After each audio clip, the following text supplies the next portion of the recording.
ওই যে আপনি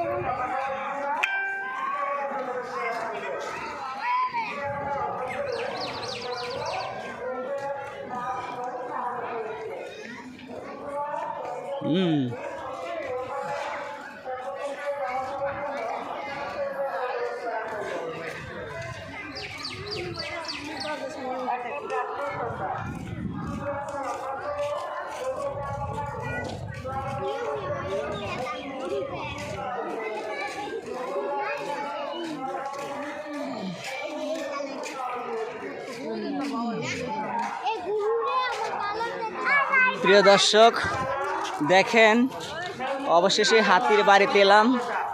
ঘুরে ঘুরে হাতির বাড়িটা দেখাচ্ছি। হাতির বাড়িটা দেখতে কেমন দেখেন, প্রত্যেকটা খাঁচার থেকে হাতির বাড়িটা অন্যরকম।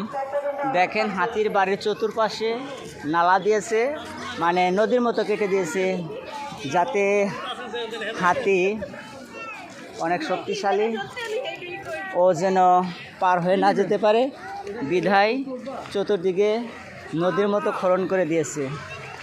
এই যে আমরা হাতির একদম দ্বার প্রান্তে এসেছি। দেখেন হাতিটা খাবার খাচ্ছে, অনেক বিশাল একটা হাতি। প্রিয় দর্শক, হাতিটা দেখতে খুব ভালো লাগছে।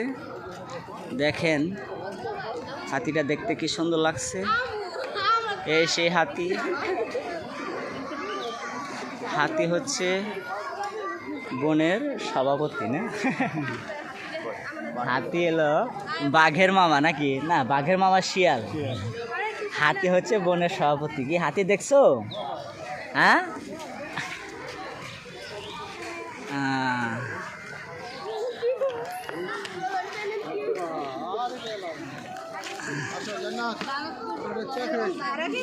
হ্যালো ভিউয়ার্স, দেখতে পাচ্ছেন এই সেই হাতি। এখানে একটা হাতি আছে, ওই যে পাশে দূরে দেখা যাচ্ছে, ওই ঘরটার ভিতরে আরো দুটো হাতি আছে, ওই ঘরের ভিতরে আরো দুইটা হাতি আছে। তাই চেষ্টা করলাম একটু আপনাদেরকে ঘুরিয়ে ঘুরিয়ে হাতির বাড়ি দেখাইতে এবং হাতির সাপকেও দেখাইতে, তাই একটু দেখালাম। এখন আমরা আচ্ছা আচ্ছা নিয়ে আসেন।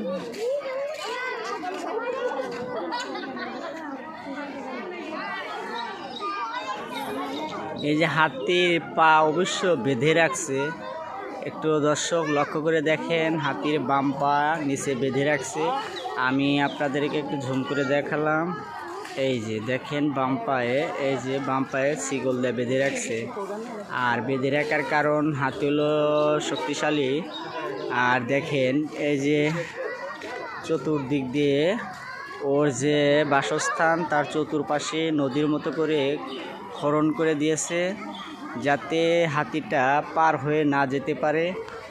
এই জন্য আমার মনে হচ্ছে